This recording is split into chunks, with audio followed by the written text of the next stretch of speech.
Mesdames, Messieurs, bonsoir. Mercredi 4 avril, merci de nous recevoir chez vous. Bienvenue à ce journal.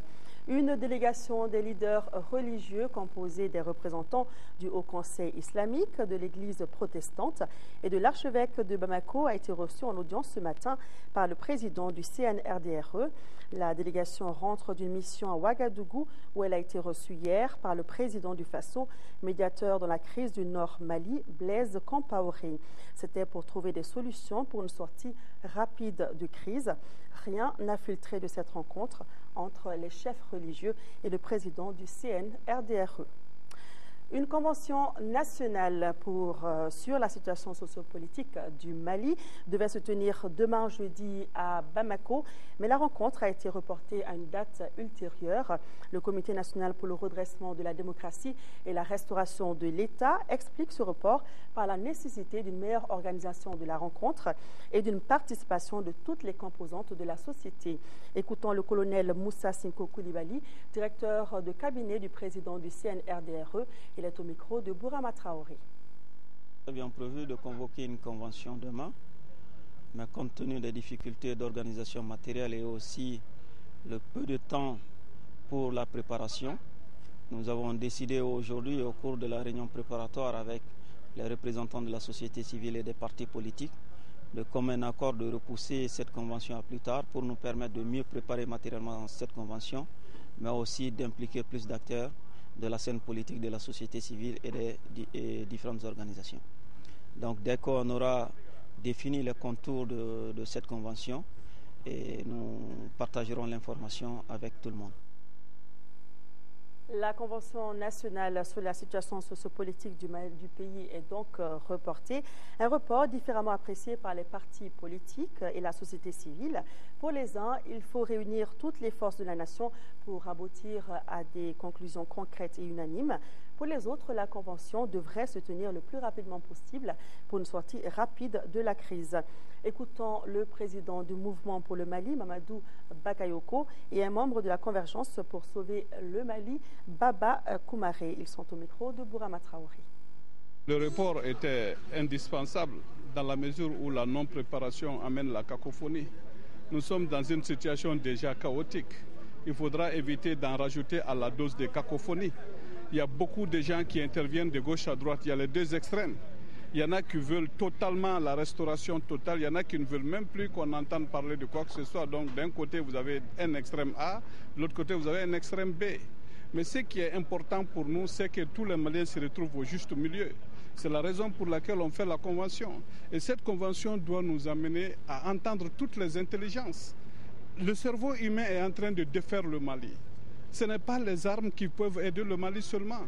Le Mali doit être aidé par l'intelligence malienne. Donc il y a des cerveaux maliens. Donc que ces cerveaux se réunissent pour se parler et se dire certaines vérités. Il y a des intérêts individuels sordides qui sont en jeu.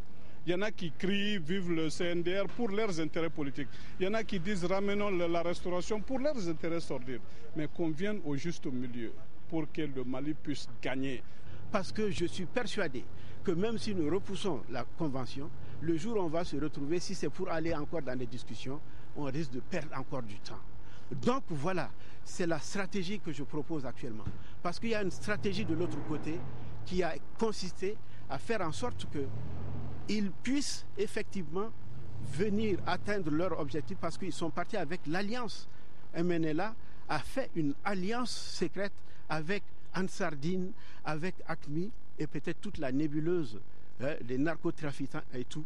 Ils ont infiltré ces groupes pour que cette alliance-là puisse les amener vers leur objectif, c'était d'occuper toute la partie du territoire qu'ils appellent Azawad. Et c'est la première fois d'ailleurs que moi j'entends parler de l'Azawad en tant que tel. On a entendu parler de l'Empire du Mali, l'Empire Sanghaï, mais on n'a jamais entendu parler d'Empire de l'Azawad, ou l'Empire Touareg de l'Azawad. Vous vous rendez compte? Et certains Occidentaux les appuient dans ce sens-là parce qu'ils pensent qu'ils vont pouvoir les débarrasser d'ACMI. Et déjà, on voit que des scissions apparaissent. Donc nous, maintenant, c'est à nous de bâtir notre véritable stratégie. Et cette stratégie, je pense qu'actuellement, c'est une guerre psychologique qui est menée. Et nous sommes malades. Nous sommes des malades. Il faut une vraie psychothérapie, un choc pour que les Maliens puissent se réveiller. Il faut qu'on crée le climat de guerre. Nous devons déclarer la guerre, nous devons décréter l'état d'urgence, nous devons faire en sorte que l'union sacrée se fasse autour de nos idéaux, autour de justement cette idée qui consiste à aller vers la libération, la reconquête de tout ce qui a été conquis. Et ça, on peut le réaliser en un rien de temps. On n'a pas besoin d'attendre. La mobilisation peut se faire de toutes les forces vives de la nation, les jeunes, les moins jeunes, que nous soyons tous unis, sans distinction de race, ni de religion, ni de région, ni de parti politique, surtout, pour que l'union sacrée prônée dans notre hymne national puisse effectivement être une réalité aujourd'hui. Voilà, la Convention nationale reportée à une date ultérieure. Vous le savez, depuis lundi dernier, le Mali est totalement sous embargo. Les États membres de la CEDEAO veulent un retour de l'ordre constitutionnel et des institutions de la République. Le Mali sous embargo, les journaux de la place en font leur une. Mais réellement, que signifie cet embargo? Quelle lecture le Malien fait-il des sanctions de la CEDEAO? Quelles sont les conséquences? Nyanya Aliou Traoré est allé voir. Comme une épée de Damoclès brandie sur la tête de notre pays, la menace d'embargo est devenue effective ce lundi à Dakar. Les chefs d'État de la CEDEAO réunis dans la capitale sénégalaise, sous la houlette du président ivoirien Alassane Ouattara, en ont décidé ainsi. Le Mali est donc sous embargo total. Le sujet est sur toutes les lèvres, dans les grains de la capitale, dans les marchés, dans les facultés, comme dans les milieux intellectuels. Et chacun y va de sa compréhension. Moi, je le sens comme un diktat. Cet embargo-ci, c'est un diktat de la part de la CEDEAO. L'embargo, à mon avis, c'est mettre le Mali dans une situation un peu critique. L'embargo, ça dépend de beaucoup de choses. D'abord, le transport urbain sur le Mali, la marchandise malienne à l'extérieur. Ça va nous amener beaucoup de difficultés.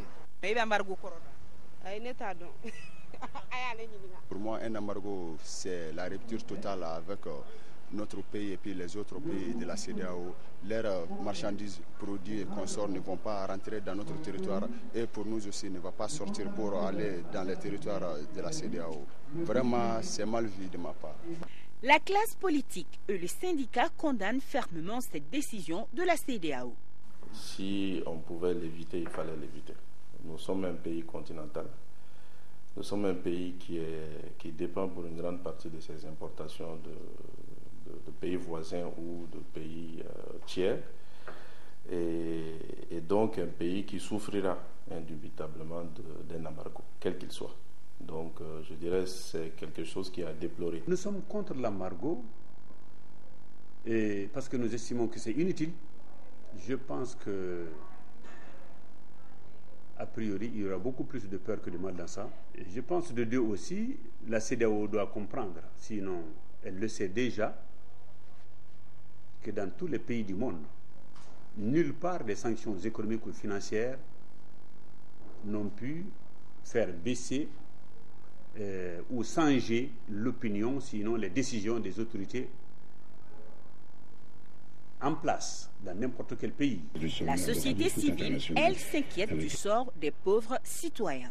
Je pense que la sanction a été un peu forte, d'autant plus que quelqu'un l'a dit déjà, le Mali vit une situation exceptionnelle.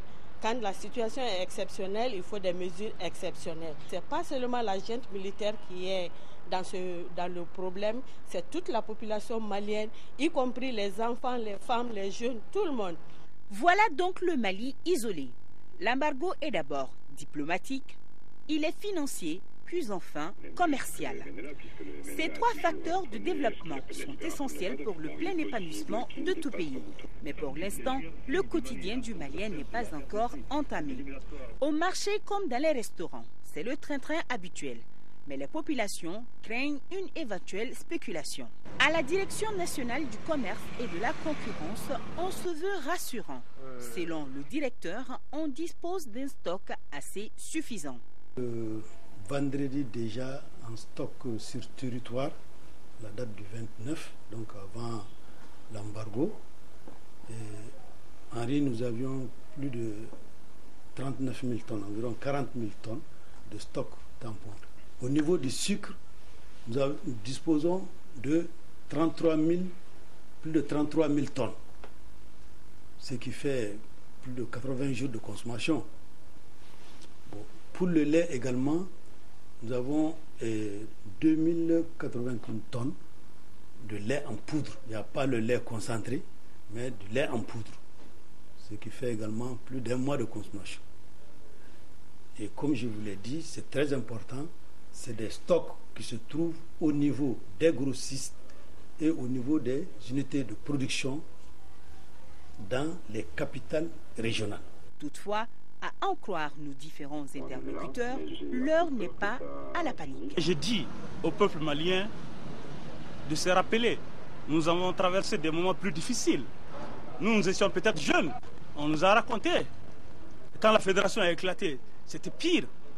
Je pense que toutes les parties prenantes, à commencer par le CNRDRE, l'ensemble des forces vives, la société civile d'une part et les partis politiques d'autre part, nous devons tous mesurer nos responsabilités. Il faut que chacun puisse, je dirais, aller vers les autres, avoir un sens de consensus, accepter une solution consensuelle de nous tous, sans aucune exclusive, et ensuite, avec la participation et les conseils et l'accompagnement du médiateur, amener la CEDEAO à reconsidérer sa position. Je pense sincèrement que la population doit être sereine. Le Mali est un grand pays. Nous avons survécu à des choses, à des crises. Nous sommes à hauteur de survivre à ça. Nous devrons nous mobiliser les uns et les autres. Ce n'est pas une question de parti politique, ce n'est pas une question de junte, mais c'est une question du Mali, le Mali d'abord. Voilà, merci Nania pour ces réactions de la population suite aux sanctions de la CEDEAO contre le Mali. Vous l'avez compris, tous condamnent cet embargo. Le mouvement populaire du 22 mars a organisé ce matin une conférence de presse pour informer l'opinion nationale et internationale des conséquences liées aux sanctions de la CEDEAO. Le MP22 trouve que ces mesures sont illégales et par la même occasion appelle les Maliens à être unis et solidaires face à cette situation. Nous vous proposons la déclaration du MP22, lui ici par son porte-parole, le professeur Rokia Sanogo. Ces propos sont recueillis par Amadou Sankaré. Le MP22 a invité la presse dans le cadre de la mobilisation de la population malienne et de l'information de l'opinion nationale et internationale sur les sanctions de la CEDEAO contre la population du Mali. Ces sanctions sont disproportionnées et illégales et prennent à contre-pied la déclaration concoctée par le CNRDRE avec le médiateur de la CEDEAO. Le MP22 s'inscrit dans une logique de mobilisation interne des forces du changement pour participer avec le CNRDRE à la mise en place d'une transition ayant comme priorité la défense de l'intégrité territoriale nationale, l'approfondissement de la démocratie et la restauration de l'État. Nous invitons le peuple malien à rester serein, mobilisé et debout pour l'unité nationale. La Commission nationale des droits de l'homme du Mali, CNDH, a animé ce mercredi un point de presse à la Maison de la Presse. C'était pour informer la presse nationale et internationale sur les différentes violations des droits de l'homme dont sont victimes les populations du Nord. Le CNDH en a profité pour lancer un appel pressant à la communauté internationale pour une mobilisation massive en faveur du Mali. Le reportage de Diemba Moussa Konaté vous sera proposé dans nos éditions de demain. Le collectif des ressortissants du Nord a organisé cet après-midi une assemblée générale. À l'ordre du jour, mettre en place des stratégies pour la libération des régions du Nord Mali. Pour y parvenir, le COREN demande un sursaut national de tous les Maliens, et cela afin de sortir le Mali de cette impasse. L'assemblée générale s'est déroulée au Centre international de conférence de Bamako, suivi par Mohamed Diarra.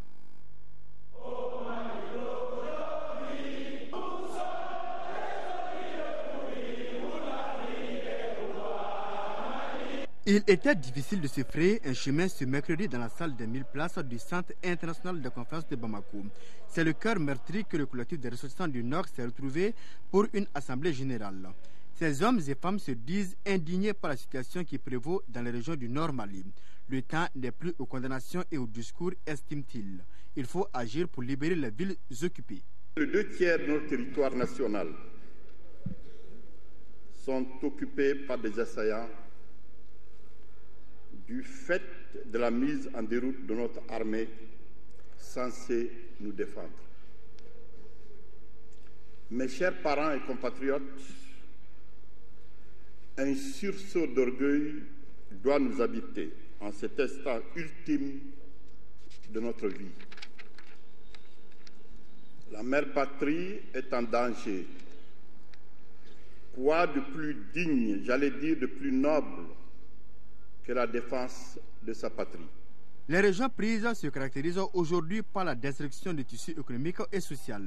Les auteurs se sont livrés à des actes de vandalisme. Les populations souffrent le martyre. Elles se sentent laissées pour compte. L'armée s'est retirée. Les sanctions de la CEDEAO ne sont pas les bienvenues. C'est pourquoi le collectif des ressortissants du Nord lance un appel à tous les Maliens afin qu'ils se mettent en ordre de bataille pour la libération des régions occupées. La rencontre de cet après-midi n'a qu'un seul point à l'ordre du jour: la libération de notre territoire, la récupération de nos régions occupées. À cet effet, nous lançons un appel à l'État malien pour lui rappeler qu'il est de son devoir d'assurer la protection et la sécurité des populations.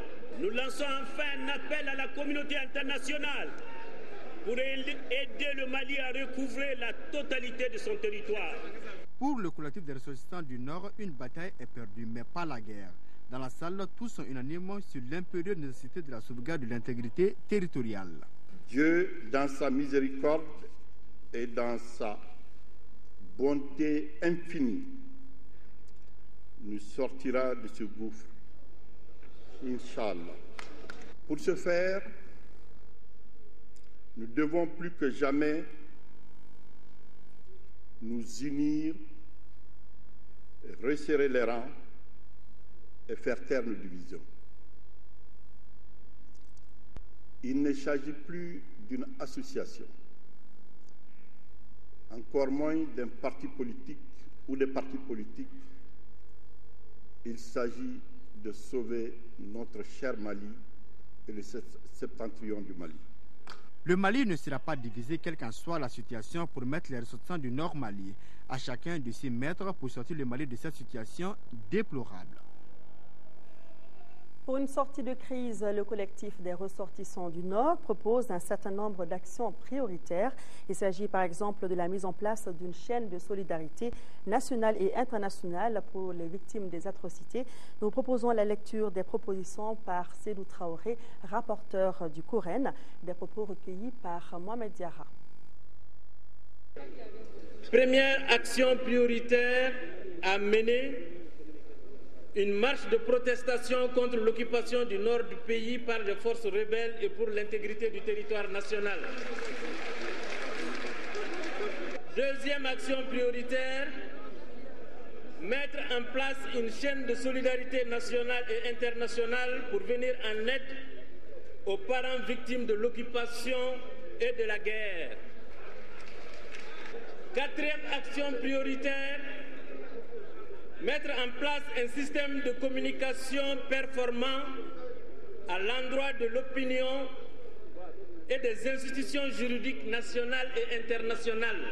Cinquième action prioritaire: poursuivre ou faire poursuivre les auteurs des atrocités et autres crimes de guerre devant les instances judiciaires nationales et internationales selon les voies de recours légales. Voilà à l'instant donc les actions prioritaires proposées par le collectif des ressortissants du Nord.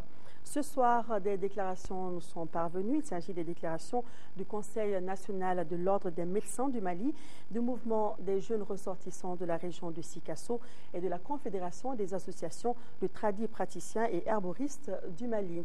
Tous réaffirment leur soutien au CNRDRE et lancent un appel à la communauté internationale pour venir en aide au Mali.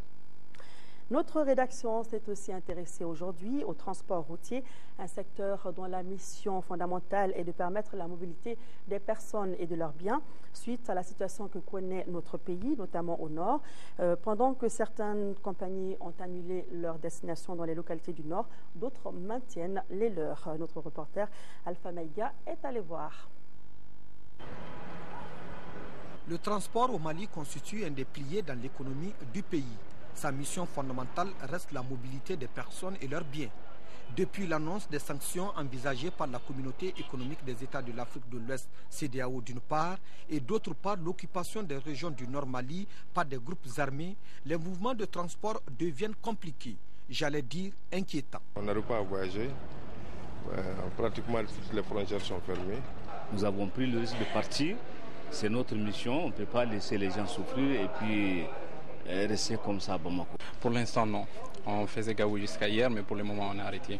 Cependant, au niveau de certaines compagnies de transport, les guichets sont ouverts. Les passagers prennent leur ticket de voyage.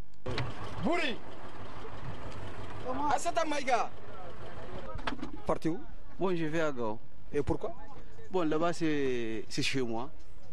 C'est chez moi, donc je suis né à Gao, grandi à Gao, donc je ne peux pas laisser Gao comme ça. Il me faut obligatoirement aller à Gao parce que c'est mon village natal là-bas. Moi, je suis un commerçant. Je dois retourner à Gao. Et pourquoi à Gao? Comme il y a toute ma famille là-bas. Et vous partez où? À Gao. Et pourquoi? Oh, j'ai un frère là-bas. Je vais aller accompagner à venir à Bamako. Ce matin, on a fait des cars qui sont partis. Nos jours, en fait, c'est mardi, jeudi et samedi. Et nous allons respecter ces jours-là. Selon certains témoignages, vu la situation qui prévaut, la demande pour se rendre à Bamako est très forte au niveau des régions de Kidal, Gao et Tombouctou.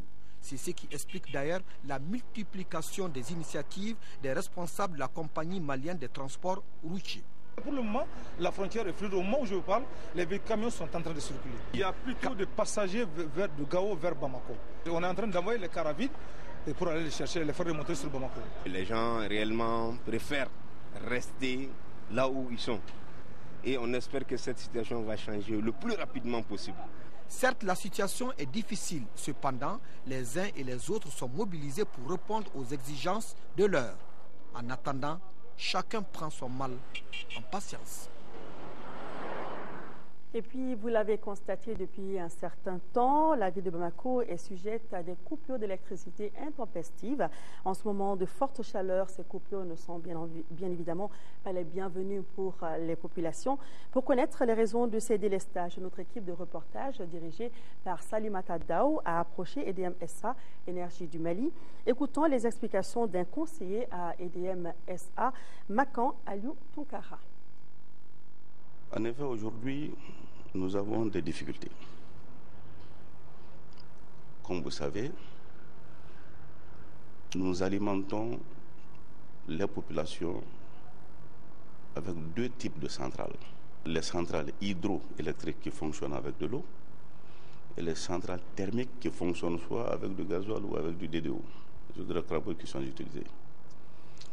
Déjà cette année, à l'entame de cette période de canicule, nous étions en train de prendre des dispositions pour pouvoir alimenter les gens compte tenu du déficit pluviométrique que nous avions enregistré. À cela vient s'ajouter maintenant la problématique des événements en cours qui privent EDM pratiquement, n'est-ce pas, de ses sources d'approvisionnement en hydrocarbures. Et c'est cette situation qui fait que aujourd'hui, nous sommes pratiquement privés de presque 50% de notre capacité de production. Alors, nous sommes en train de gérer comment la situation? D'abord, nous avions choisi d'alimenter les gens la nuit pour des raisons de sécurité et non le jour. Mais avec l'évolution que je peux dire négative actuellement de la situation, nous risquons de ne pas pouvoir alimenter tout le monde, même pendant la nuit. Les zones de défense et de sécurité, les stations de pompage eau, les centraux téléphoniques, les hôpitaux. N'est-ce pas? Donc c'est ça qu'on alimente en toute priorité.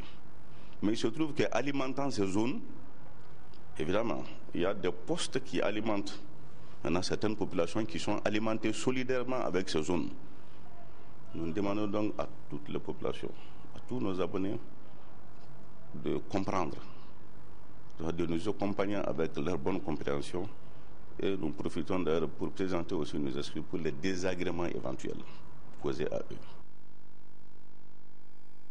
Voilà à l'instant les explications sur les coupures d'électricité que connaît Bamako. Nous espérons que des solutions seront vite trouvées pour satisfaire les besoins en électricité de la population. La 12e session du Conseil de gestion de l'Institut national de formation en équipement et en transport se tient depuis ce matin. 7 points sont à l'ordre du jour, entre autres l'examen et l'adoption du budget 2012. Reportage de Nando Tambélé. Créé en 2001 sur les cendres du Centre de perfectionnement des transports et des travaux publics, l'Institut national de formation en équipement et en transport est un établissement public à caractère scientifique et technologique doté de la personnalité morale et de l'autonomie financière. À ce titre, il assure la formation continue et contribue à la promotion de la recherche dans les domaines des travaux publics, des transports, du bâtiment, de l'urbanisme, de la cartographie et de la mécanique, raison pour laquelle la présente session est placée sous le signe de l'excellence. L'Institut national de formation en équipement et transport est une structure d'excellence qui s'occupe de la formation de tout le secteur de l'équipement et des transports, les travaux publics. Et dans ce sens, c'est l'excellence qui prévaut. Les 15 administrateurs présents sur les 20 qui composent le conseil de gestion doivent minutieusement examiner les projets de programme d'activité et de budget prévisionnel 2012. Ce dernier est chiffré en recettes et en dépenses à 742 143 000 francs CFA, ce qui permet de faire face aux nombreuses perspectives. Nous allons procéder à un renforcement des capacités des ressources humaines. Nous allons assurer une meilleure visibilité de l'Institut pour que les usagers de ce service-là sachent complètement quelles sont les capacités qui leur sont offertes. Nous allons développer le partenariat, aussi bien à l'intérieur du Mali qu'à l'extérieur, avec toutes les structures qui sont des partenaires privilégiés de l'Institut. Rappelons que cette session se tient au moment où le secteur des transports doit s'ouvrir aux nouvelles technologies. Le Centre national d'appareillage orthopédique du Mali a tenu aujourd'hui à la Maison des aînés la 8e session de son comité d'orientation. On peut retenir que le centre entend mettre un accent particulier sur l'amélioration de son plateau technique. Pour ce faire, le centre a besoin de 550 millions de francs CFA, nous informe Abdraman Maïga. Renforcer le plateau technique des services d'appareillage et de rééducation, renforcer le dispositif d'hygiène et d'assainissement et enfin accroître le niveau des recettes du centre par rapport à l'exercice de 2011. Voilà quelques-unes des activités qui seront entreprises par le Centre national d'appareillage orthopédique du Mali en 2012. À cela s'ajoute la construction d'une salle de gym et la dotation du bloc opératoire en groupe électrogène. Pour une meilleure mise en œuvre de son programme, le Centre national d'appareillage orthopédique mobilisera plus de 550 millions de francs CFA. En 2011, nos activités opérationnelles portaient sur d'abord l'approvisionnement en matières premières, de renforcer le plateau technique et de renforcer les compétences des agents. Le Centre national d'appareillage orthopédique ambitionne également le renforcement de son système informatique, l'amélioration de la communication et l'acquisition des équipements techniques et d'un véhicule médicalisé. Travailler avec un esprit d'anticipation pour identifier les priorités émergentes afin que vos échanges puissent contribuer à relever les défis dans l'intérêt exclusif des personnes en situation de handicap physique. D'autres activités telles que la tarification différentielle, la validation du manuel de procédure comptable, le renforcement des infrastructures et la formation du personnel entrepris en 2011 seront également renforcées et consolidées par le Centre national d'appareillage orthopédique du Mali en 2012. L'Agence pour l'emploi des jeunes APEJ et la société Sosimex viennent de remettre des équipements agricoles aux jeunes de Séléngué pour le démarrage effectif du projet de la culture du pourguère et du maïs. Plus de 91 jeunes dans ce cadre seront formés, équipés et installés dans le domaine de la culture du pourguère, du maïs, du sésame et de l'arachide. Reportage de Adama Tangara. Le Mali est un pays essentiellement agricole et regorge d'énormes potentialités en matière d'agriculture, notamment dans les zones irriguées de l'Office du Niger, de Séléngué et de Manantali. Cependant, la productivité agricole demeure toujours faible. C'est pourquoi l'Agence pour l'emploi des jeunes APEJ, en partenariat avec la société Sosimex, vient d'initier le projet d'installation des jeunes dans la culture de pourguère et de maïs. Ainsi, la remise des équipements à ces jeunes consacre le démarrage effectif du projet. Vraiment, ce projet qui nous apporte déjà beaucoup, surtout la formation. Nous avons pour objet de faciliter l'accès des jeunes au crédit et aussi de promouvoir l'entrepreneuriat en milieu agricole. Donc c'est dans cette optique que je s'inscris. Le partenariat de l'APEJ et de la société Sosimex consistera à former, équiper et installer 91 jeunes dans le domaine de la culture du jatropha, bagani, du maïs, du sésame et de l'arachide. Cette phase test consacre l'installation de 24 jeunes pour un prêt d'un montant de plus de 37 800 000 francs CFA. Donc c'est à titre expérimental que nous sommes allés à cette première phase. Et nous voulons porter le message de l'APEJ, le message du comité technique et de toute l'administration de l'APEJ à ces jeunes et surtout aux autorités communales et coutumières des localités concernées par le projet. Dans le cadre du protocole d'accord, la société Sosimex s'engage donc à acheter l'ensemble des productions des jeunes. Sport à présent, football, championnat national Ligue 1. La phase retour a démarré hier avec la 16e journée. L'AS Bakaridjan a tenu en échec le CSK 1 but partout. Et l'ASCO a réalisé une belle performance en gagnant 3-2 contre le Nianan de Koulikoro. C'était au stade Modibo Keïta. Le résumé des deux rencontres avec Diarra Konaté. Après 15 journées laborieuses, l'état de la pelouse du stade Omnisport Modibo Keïta s'est amélioré en vue de la phase de retour du championnat national de Ligue 1. La pelouse est en bon état. Je crois que c'est une très bonne chose. Ils ont écouté ce que les joueurs ont dit. Ça, c'est une très bonne idée. Souvent, il faut écouter les joueurs parce que c'est nous les acteurs. À l'aller, le Niana de Koulikoro avait été tenu en échec 1-1 par l'association sportive de Korofina. L'ASCO 5e au classement fait une bonne opération en battant les visiteurs 3-2. Pourtant, le Niana de Koulikoro avait vite pris le contrôle du jeu. Les jeunes de Korofina plus réalistes marquent avant la pause but de Aliou Fofana à la 22e minute. L'ASCO revient avec l'ambition de dominer la rencontre. Boubacar Dambélé inscrit le deuxième but à la 67e minute. L'AS Niana réduit le score par Boubacar Fani. Moussa Kone, après un effort énorme, donne l'espoir à son équipe de Korofina à la 78e minute.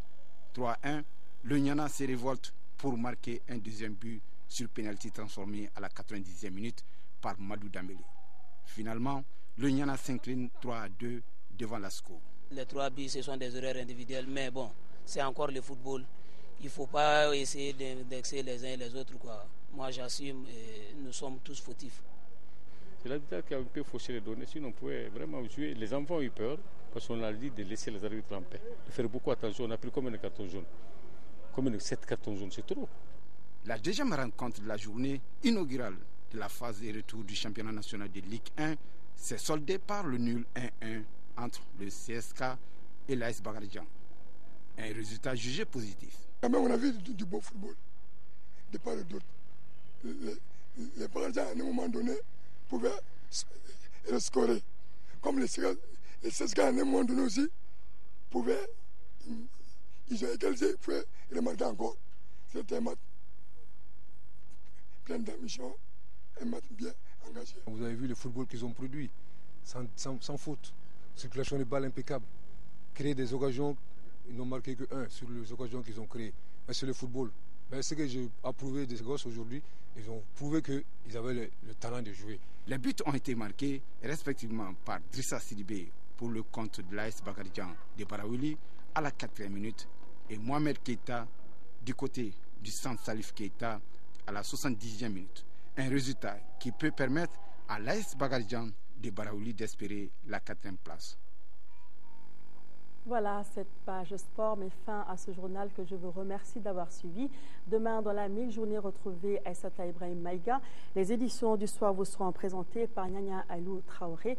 Nous réaffirmons notre soutien, notre solidarité aux populations du Nord Mali et nous vous souhaitons une bonne suite de programmes.